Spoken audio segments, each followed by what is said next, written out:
I have to be honest, I am really worried for Sony's upcoming A7 III. I don't know if it'll be good enough, mostly because I don't know if Sony can allow it to be. In this video, I'm going to talk about pricing, break down what specs are actually realistic for the A7S III, and how they compare to the current market and a few upcoming cameras. We'll also talk about how Sony went from being huge in the video market to now, where in just a year, I am seeing a bunch of people choosing to go with other brands for video instead of Sony. This video is sponsored by Squarespace, the best way to make an amazing website.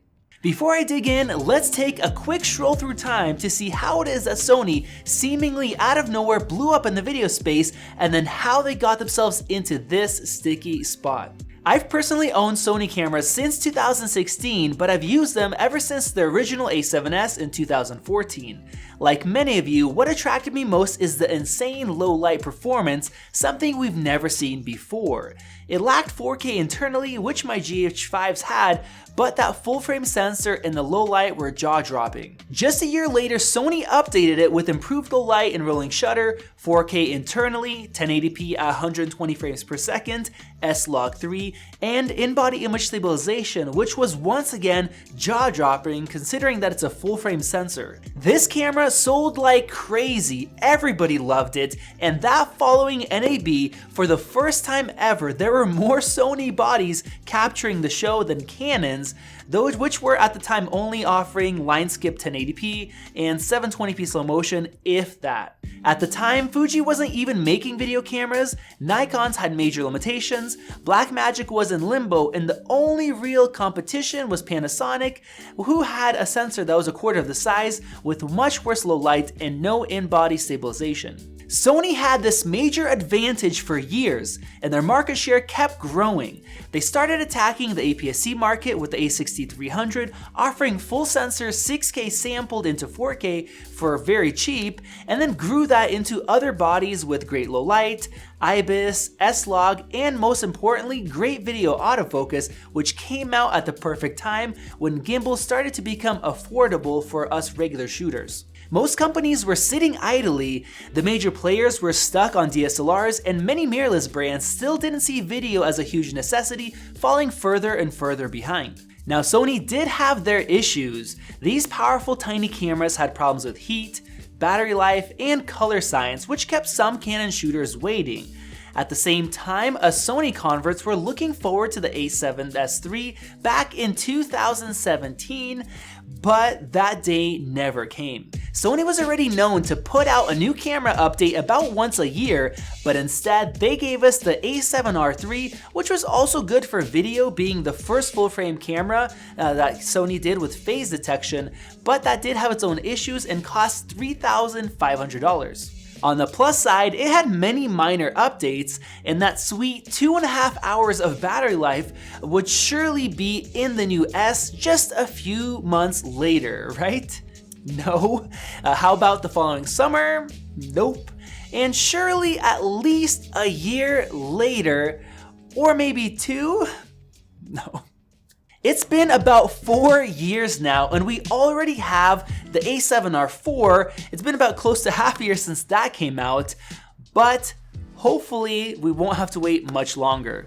In that time frame, the GH5 came out with killer features, but the poor autofocus and smaller sensor held it back a bit, and at the same time, Fuji started caring about video with the X-T4, and Canon continued putting out cameras that kept disappointing fans. Then, Sony was able to make another big boom in the industry with the A7 III, right over here.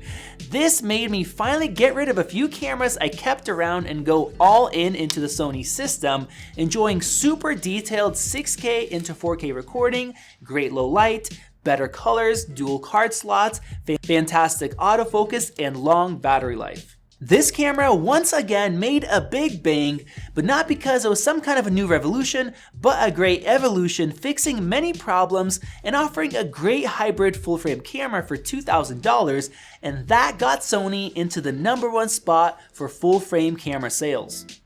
Everyone is praising this camera, including me. It truly was and still is a great camera, and at the time there was no noteworthy competition, but unfortunately that didn't last long. But before we continue in this journey to the A7S III, let me tell you about something that does last, our sponsor, Squarespace. Does your website look like it's back from 2015 like the A7S II? Use Squarespace to make an amazing website in no time at all that not only looks fantastic but automatically scales to fit any device. It's incredibly quick and simple, and unlike other sites, Squarespace just works without having to fix issues or pay somebody else to do it, so you can focus on what you love doing. Unless that is fixing websites, then I guess just keep doing that. A friend of mine just asked about updating their nonprofit site, and of course I recommended Squarespace as I have for the last 5 years now.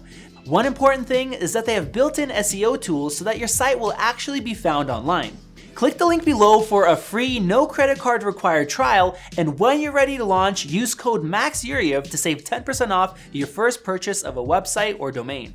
Bam! Out of nowhere, half a year after the A7 III, the sleeping giants wake up. Canon markets like crazy and finally fixes some issues, so the EOS R is enjoyed by those who don't care about a massive 4K crop. Nikon really surprises and in my opinion far surpasses Canon in terms of video with full frame 4K 30fps, decent battery life, and IBIS, but with a single card slot and lacking good lenses with questionable autofocus. Fuji makes a massive blow in the APS-C space with the X-T4, being the biggest year-over-year improvement I've seen with 4K 60fps, good autofocus, 120fps slow motion, great colors, and fantastic codec options. And then Blackmagic with the Pocket 4K. Wow. Let me know down below which one of these do you think was the most impressive overall in the fall of 2018. The A7 III was still keeping up thanks to it being well-rounded, but had big weaknesses that the surely soon-to-come A7S III would fix, but once again, it didn't. In all of 2019, we got the A7R IV and A6600, both good cameras, but nothing groundbreaking, nothing new, and no A7S III. And here we are in the present, January 2020, and the video market has shifted greatly since the A7S III should have came out, which I think should have been fall of 2018 at the latest. Rumors were all over the place, and Sony even mentioned working on the camera and how it has to be better than people expect. I personally think that Sony pulled the plug once they saw what the competition was going to offer, deciding that it's better not to release a camera than have a lackluster A7S III that barely competes, and that might be true, but I think they have waited too long. For example, Nikon Z6 is now a mini full-frame beast that for $2,600 can shoot oversampled 4K RAW externally with great autofocus and IBIS, and Panasonic now has the S1H that's shocked with the full-frame sensor recording 6K internally, 4K 60, great IBIS, and a bunch of other features with external RAW possibly coming soon. With all of these cameras here, it's not surprising that I'm seeing more and more shooters choosing to go with Fuji, Nikon, and Blackmagic, and less people buying Sony for video. We've been stuck with 8-bit 4K 30fps since 2016, and I'm honestly tired of waiting for the supposed epic camera to be released.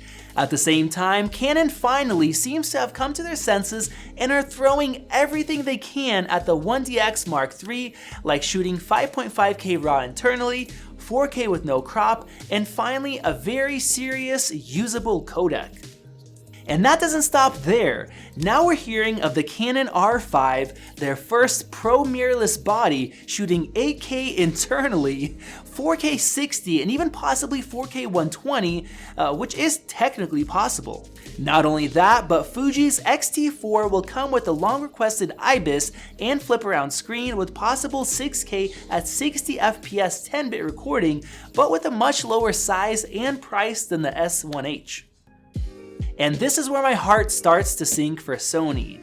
I mean, I'm not sure if these rumors are true, but with what Canon is doing for the 1DX Mark III, I can see them wanting to go all out to regain the lost ground, and Fuji definitely has been giving it their all.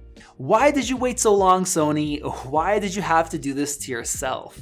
The biggest reason that I am worried is because I don't know if Sony can allow the A7S III to be as good as the competition. They just released the FX9, which costs $11,000, and that camera doesn't record 8K or even 6K. It doesn't record RAW internally at all, and if you want to record it externally, you need another $2,500 add-on, which gives you 4K RAW output.